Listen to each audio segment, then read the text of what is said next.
Bonjour et bienvenue à tous, à toutes dans cette vidéo faite un chouïa à l'arrache car j'avais envie de parler de cette série mais ne savais pas comment. Je pense sérieusement que les vidéos de chaque semaine de l'an dernier m'ont un peu burn-out et que je galère à trouver des idées. Mais du coup, comme chaque fois que j'ai pas trop d'idées sur comment parler d'un machin qui me plaît ces temps-ci, j'en arrive à me dire, est-ce que je peux faire un classement? Et la réponse est toujours oui. Du coup, on continue mes vidéos pas inspirées mais que j'espère qu'ils vous plaisent car je mets quand même du cœur à l'ouvrage pour les faire. Aujourd'hui donc, on va parler de The Mighty Nine, la série animée qui adapte la deuxième campagne de Critical Role et qui est sortie fin 2025. Faut savoir un certain nombre de choses à la fois sur The Mighty Nine et sur ma relation avec Critical Role. La première chose à savoir donc, c'est que la campagne de The Mighty Nine est assez célèbre pour un certain nombre de choses, y compris pour ces épisodes parfois entiers dédiés à une session shopping ou à juste faire évoluer les personnages ou papillonner de droite à gauche au lieu de suivre l'histoire principale. Et aussi à esquiver soigneusement les accroches du scénario jusqu'à ce que les personnages ne se retrouvent un peu malgré eux en plein dans ce qui se tramait en fond tout ce temps et dans lequel ils auraient pu être impliqués depuis bien plus longtemps. En conséquence, pour qu'une adaptation soit intéressante, il allait falloir pas mal changer tout ça, sinon bon sang, ce qu'on s'ennuierait, surtout vu qu'Amazon a décidé que ces saisons ne feraient plus que 8 épisodes. Sauf que les fans sont un peu frileux dès qu'on parle de changer quelque chose dans une adaptation, et c'est donc là qu'on parle de ma relation avec Critical Role. Je suis quelqu'un qui a vraiment essayé de se mettre à Critical Role. Bon sang que je voulais m'y mettre, bon sang que j'en avais envie. Mais malheureusement, peu importe à quel point j'essaye, je n'arrive pas à regarder des gens jouer à D&D ou tout autre RPG papier pendant plus de 20 minutes d'affilée. Et séparé de plusieurs jours voire semaines avant de refaire 20 minutes. Et c'était à mon grand désarroi car je pouvais voir que les personnages de The Mighty Nine avaient tout pour me plaire, tout comme l'histoire. Et puis écouter Phoenix Wright faire la voix d'une petite gobeline, bon bah un plaisir quoi. Mais bref, à la place, j'ai lâché l'affaire et parfois juste regardé des supercuts ou des animatiques, me donnant ainsi une vague idée des personnages et de l'histoire. Mais tout de même, un certain attachement et une connaissance de pas mal de points scénario et de beaucoup de petits détails. Vous comprendrez donc que j'attendais cette adaptation avec une certaine impatience, mais pas avec le regard d'aigle qu'auront les grands fans qui auront maté les 141 épisodes de la campagne 5 fois, ce qui m'a possiblement aidé à plus l'apprécier, mais aussi peut-être moins, j'en sais rien. Ce que je sais, c'est que même si j'ai beaucoup aimé la saison 1 et attends la 2 avec impatience, j'ai eu des hauts et des bas en la regardant, et donc tant qu'à faire, je me suis dit que j'allais vous faire un petit classement personnel des 8 épisodes de la saison 1 et indiquer ce que j'ai préféré à chacun. Et non pas ce que j'ai le moins aimé, parce que c'est probablement là-dessus que je me concentrerai sur les premiers, puisqu'il faut bien des trucs que je n'aime pas pour justifier ces classements. Sur ce, mettons-nous aussitôt en route. En 8ème place, le 7ème épisode. La raison tient littéralement en 3 mots, scène d'intro. Déjà dans Vox Machina, j'avais eu des soucis avec le gore, idem d'ailleurs dans l'épisode précédent qui est sans la moindre hésitation le plus gore de la saison, mais en général j'arrivais à passer outre. Cette scène-là, non. Cette scène est vraiment l'exemple même du too much. J'ai mis en pause à la fin et repris l'épisode 3 heures plus tard. Je sais pourquoi la scène est là, c'est une exécution barbare, atroce et immonde, faite pour contraster avec les 2 autres exécutions qui ont lieu dans l'autre faction qui sont soit beaucoup plus dignes, soit au moins ont le mérite d'être rapides. Sauf qu'en plus, les 2 autres exécutions ont beaucoup plus d'importance scénaristique, je trouve. La partie la plus importante de cette scène-là, c'est pas l'exécution elle-même. Tant qu'on sait qu'elle s'est déroulée, on aurait même pu ne pas la voir. L'affrontement de Vaz de Rogna et Trent Keaton à la fin, et l'attitude peu satisfaite d'Astrid Deadwolf alors qu'ils voient la puissance politique de leur maître monter, et monter, et monter, sont sincèrement plus importants que l'exécution. Alors pourquoi passer autant de temps sur la partie trash et gore et injuste et dégueulasse ? Comme je le dis, elle aurait pu se dérouler en fond alors qu'on se concentrait sur ça, qui est autrement plus intéressant. Mais bon. Mes critiques envers l'épisode ne s'arrêtent pas à cette scène. Le fait de séparer l'équipe pour qu'ils se rendent compte qu'en fait ils aiment bien être ensemble, ça marche, pourquoi pas, mais je suis pas forcément toujours fan de ce qu'ils ont fait. La partie avec Caleb, surtout, me rend assez circonspecte. Je pense que la série tente de sous-entendre que c'était une tentative de suicide déguisée, mais je l'ai quand même trouvée un peu maladroite. Aussi, Jester a beau être le chaos incarné, ce qu'elle fait est quand même un chouïa trop extrême pour le personnage qu'elle est normalement, je trouve. Bref, c'est plus des petites critiques que des grosses, mais forcément, comme du coup je suis arrivée dans l'épisode avec un grognement au fond de la gorge, elles ont un peu plus piqué.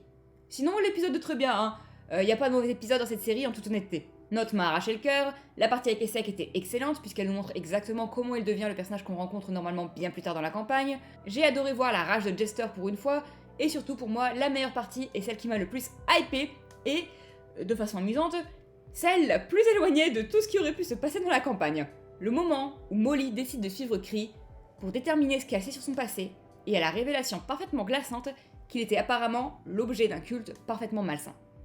Toute la scène est incroyable et tellement forte en termes d'atmosphère que je leur pardonne même d'avoir voulu nous faire croire qu'il arrivait à passer inaperçu dans sa tenue de clown. C'est en effet très loin du Molly de la campagne, qui refusait de s'intéresser à son passé de près comme de loin, mais bon sang que c'est efficace et intriguant. En 7ème place, le 2e épisode. Les 3 premiers épisodes de la série nous introduisent à nos 8 personnages principaux, même si nous pourrions débattre du fait que dans la saison 1, ils ne sont que 7. Et même si on continue de voir les héros de l'épisode 1, l'épisode 2 est concentré sur la présentation de Ford, Jester et Essek, et c'est un peu combo perdant parce que même si j'aime bien ces 3 personnages, ce sont les 3 que j'aime le moins parmi les 7. Bien sûr, l'épisode est charmant, intriguant, a beaucoup de très bons moments. Je peux par exemple pas me plaindre du gore quand c'est probablement celui qui en contient le moins, c'est juste qu'il s'agit de l'introduction des scénarios qui m'ont le moins accroché, donc forcément, ils pouvaient pas se retrouver très haut. Quand je regarde des réactions à la série, j'ai constaté un peu machinalement que c'était celui que j'avais eu le plus tendance à passer, alors que j'ai rien contre et qu'il fait quand même bien avancer l'histoire du côté des autres. Beauregard poursuit son apprentissage et part en mission, où elle croisera brièvement Caleb et Nott, ce qui met en place les événements de l'épisode suivant. En parlant de Caleb et Nott, qui sont très vite devenus ma relation préférée de la série, c'est justement l'épisode qui solidifie la dite relation, avec la scène où elle va lui voler un oreiller pour qu'il passe une bonne nuit, ou bien où il la met sur ses épaules pour qu'elle n'ait pas à traverser l'eau. Il y a aussi quand elle admet avoir vu son avis de recherche, mais elle choisit de ne pas le balancer, et sa joie lorsqu'il décide de lui apprendre un sortilège. Tout le temps qu'ils passent ensemble dans cet épisode est incroyable, mais bon, le highlight, le grand moment pour moi, je suis une putain de basic bitch comme on dit, c'est quand on a Tiana de La Princesse et la Grenouille qui nous chante une chanson burlesque et aguichante, qui groove comme pas possible et qui est pleine d'easter eggs. Donc oui, c'est quand même ce qui ressort le plus de l'épisode pour moi, Marion Lavorey. The Ruby of the Sea, c'est vraiment une légende.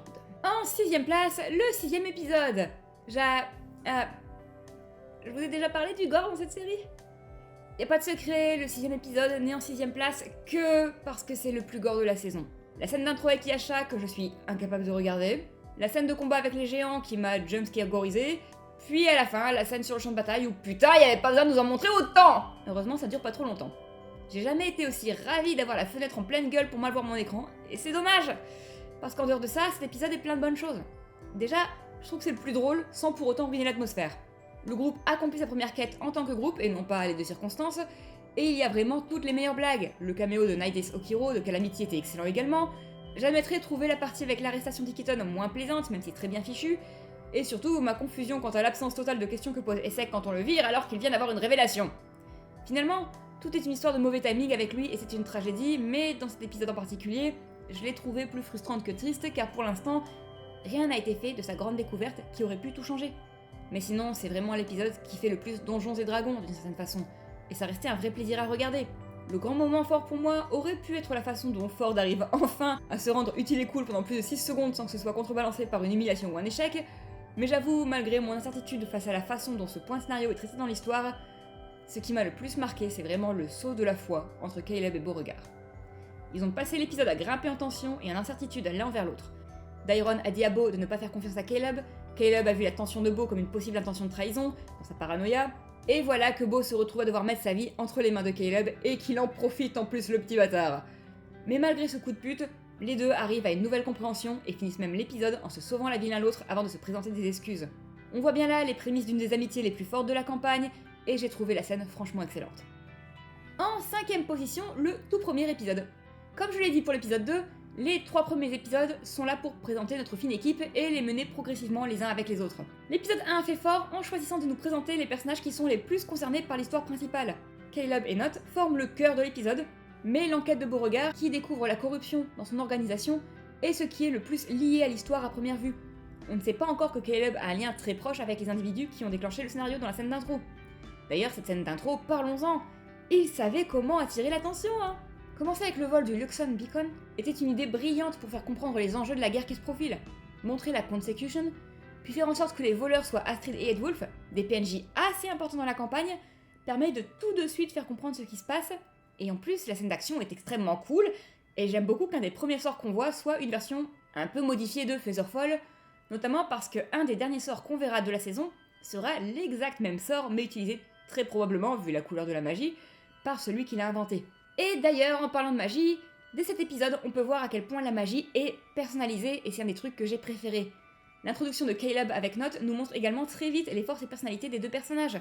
Elle est agile, pleine de ressources et malgré tout un grand cœur, tandis que lui est plutôt intelligent et déterminé, mais aussi profondément désespéré.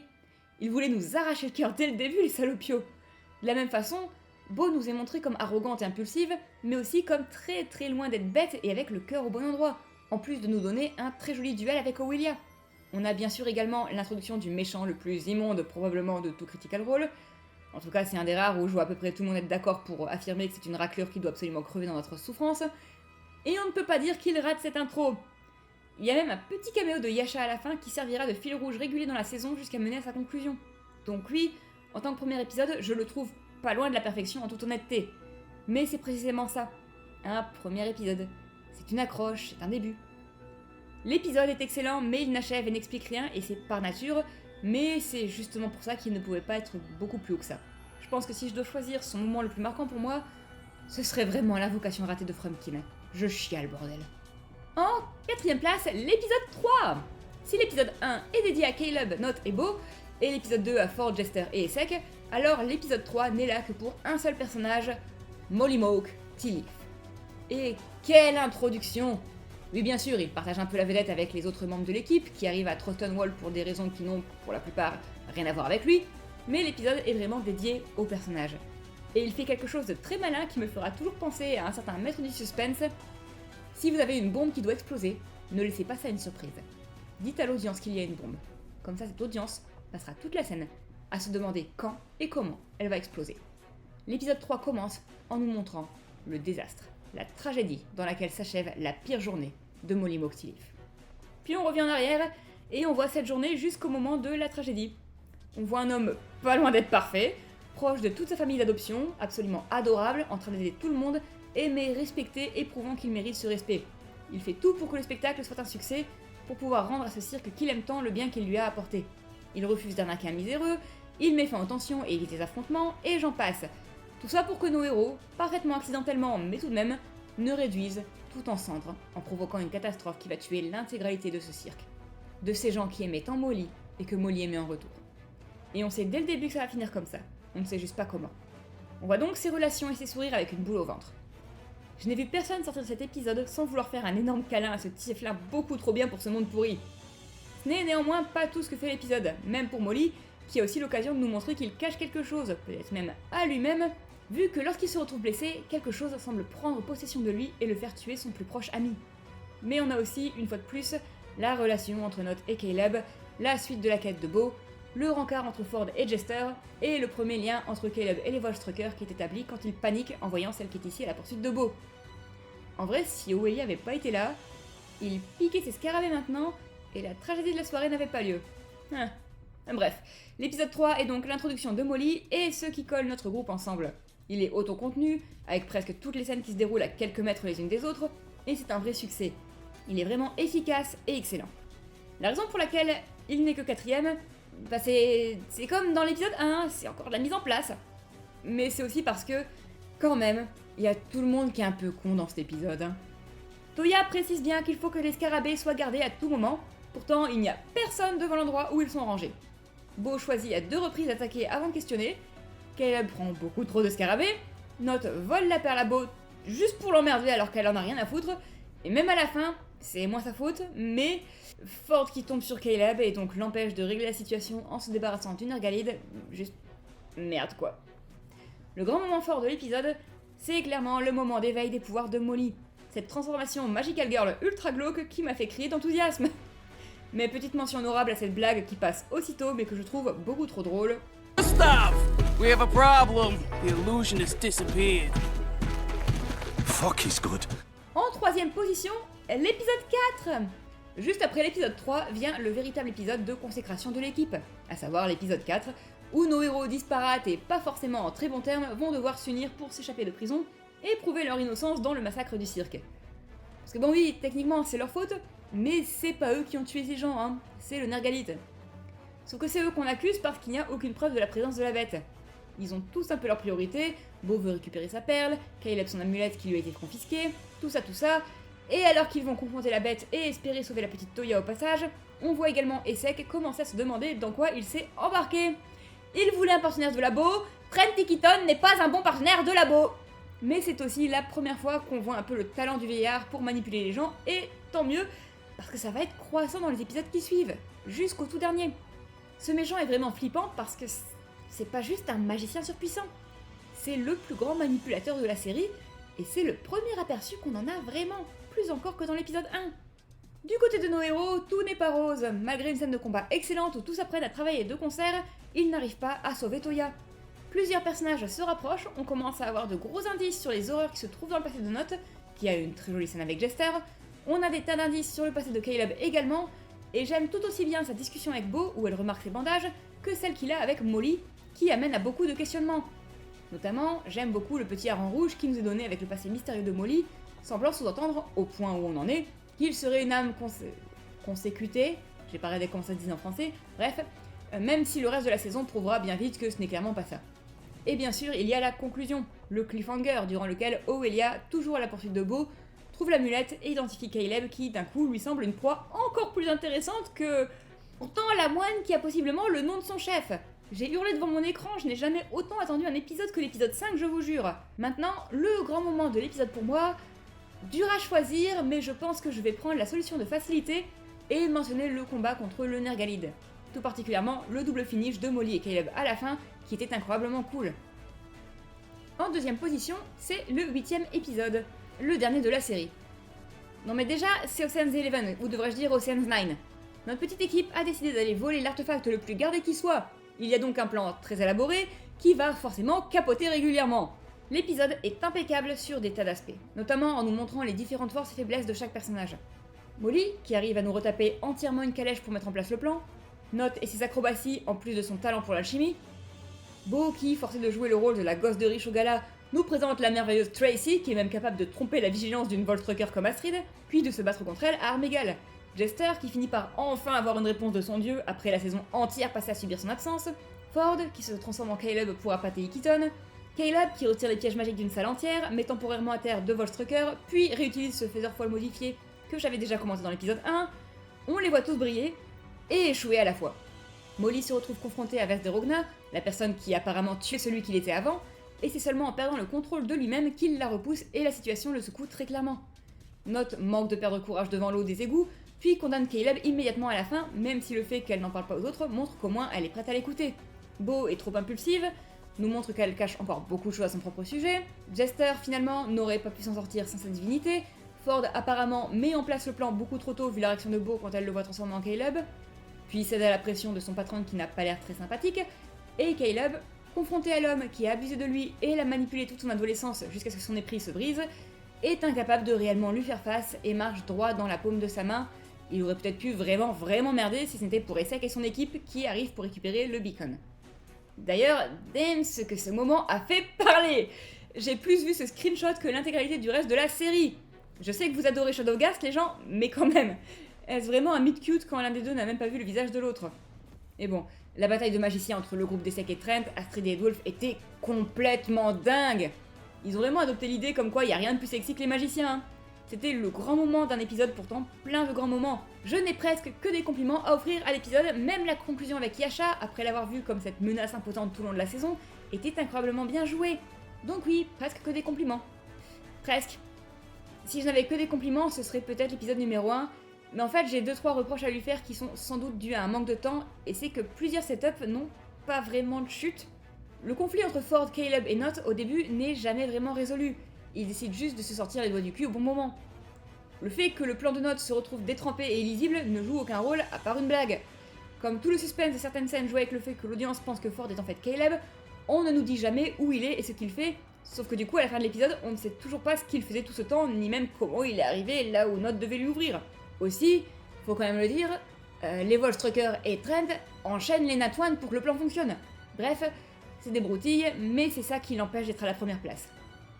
Ceci dit, c'est aussi parce que l'épisode en première place est peut-être mon épisode préféré de quoi que ce soit que j'ai vu cette année. En première place, l'épisode 5. Bien entendu que ça allait être l'épisode 5. Tant qu'à montrer l'histoire d'un personnage dès la saison 1, choisir le personnage avec l'histoire la plus liée à l'intrigue, et qu'il arrivait le plus tôt dans la campagne, était un choix évident. Et peut-être que c'est un peu tôt, mais moi je l'admettrai parce que j'aimais énormément le build-up vers cette révélation dans la campagne, mais ça a tellement de sens qu'elle soit révélée ici. L'épisode 5 est donc la conclusion de l'affrontement contre Owelia, qui commençait à la fin de l'épisode 4, puis son interrogation avec comme side plot l'empoisonnement de Ford qui permet de développer Note, ainsi que la relation entre Jester et Molly. Mais bien entendu, la star de cet épisode, c'est Caleb. Ou dans ce cas précis, devrait-on dire Bren.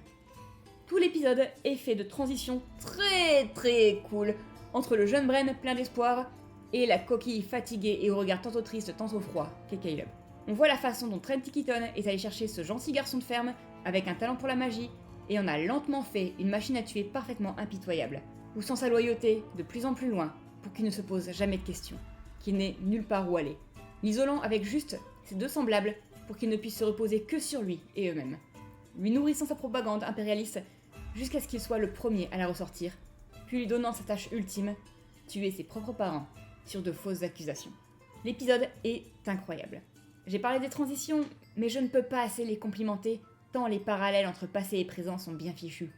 Je pense notamment au moment où on passe des hurlements du jeune Bren en train de subir une vraie torture, à ceux dans le présent d'Owelia qui est en train de se faire torturer par Bren maintenant adulte, montrant un peu le cycle de cette violence dans lequel il s'est fait enfermer. La scène où lui et Astrid, pourtant encore adolescents à l'époque, arrivent à infiltrer une bibliothèque de la Cobalt Soul et à en sortir sans problème en tuant des tas de gens bien plus âgés et expérimentés que sur leur passage est à la fois glaçant et horriblement cool. Ce mec était un véritable ninja quand il était plus jeune et même s'il reste fragile et a privilégié la longue distance, j'ai bien aimé qu'à partir de cet épisode, quand on le voit au combat, on en voit les restes. Oui, il a passé 10 ans dans un asile après son effondrement mental, et il y a des séquelles aussi bien au niveau de sa puissance magique que de son corps, mais ces leçons ne te quittent pas si facilement. Et sans hésiter, le grand moment pour moi, dans l'épisode, c'est vraiment tout ce moment qui montre son effondrement, alors qu'il se rend compte de ce qu'il vient de faire face à sa maison en flammes, tandis que dans le présent, il nous fait une Roy Mustang sur celle qui vient de révéler aux gens à qui il cherche désespérément à échapper qu'elle l'a trouvée. Les transitions, une fois de plus. Puis à la toute fin, l'un des hurlements qui m'a le plus mis les poils que j'ai jamais entendu. Et même sa réaction ensuite, cette sorte de transe comme s'il avait marché dans le brasier pour retrouver sa famille. Putain, ce que cette scène est un chef-d'œuvre. Mais vous savez le plus drôle ? S'il n'y avait eu que ça, cet épisode ne serait pas numéro 1 quand même. Non, car l'épisode 5 a une autre star. Not the Brave. La Gobeline, qui a jusque-là été plus souvent un comic relief qu'autre chose, et qui d'ailleurs, dans cet épisode, a la blague qui m'a sans doute le plus fait rigoler de la saison entière. Elle brille tout autant, si ce n'est plus, que son fils adoptif dans cet épisode. Entre sa compétence face au poison de Ford, la délicatesse dont elle fait preuve, nous donnant probablement la scène la plus touchante de la saison lorsqu'elle lui chante une berceuse pour l'apaiser, et puis à la fin, son speech à Beauregard, lorsqu'elle lui explique que oui, elle et Caleb ont développé une relation parentale, mais que c'est elle, le parent. Un speech qui plus est tiré presque mot pour mot de la campagne. Ah, chef's kiss, c'est parfait. Vraiment, cet épisode était droit dans les fils et a confirmé que ces deux-là avaient ma relation préférée de la série. Meilleur épisode de la saison, rien à redire. C'est tout pour ce petit classement des épisodes de Mighty Nine. J'avais envisagé de parler un peu plus des changements par rapport à la campagne, mais je trouvais que c'était pas la vidéo pour ça, et qui plus est, je trouve un peu idiot de faire ça alors que la série a à peine commencé. Du coup, autant laisser ça de côté. Sur ces mots, j'espère que ça vous a plu. N'oubliez pas que sans pouce bleu et commentaires, YouTube enverra cette vidéo dans les abysses de l'océan, ou jamais elle ne reverra le jour. Merci également à Hook de la Nuit Noire et Megan Liuo, mes Patreons, vous êtes les meilleurs. Des bisous à tous, et à bientôt.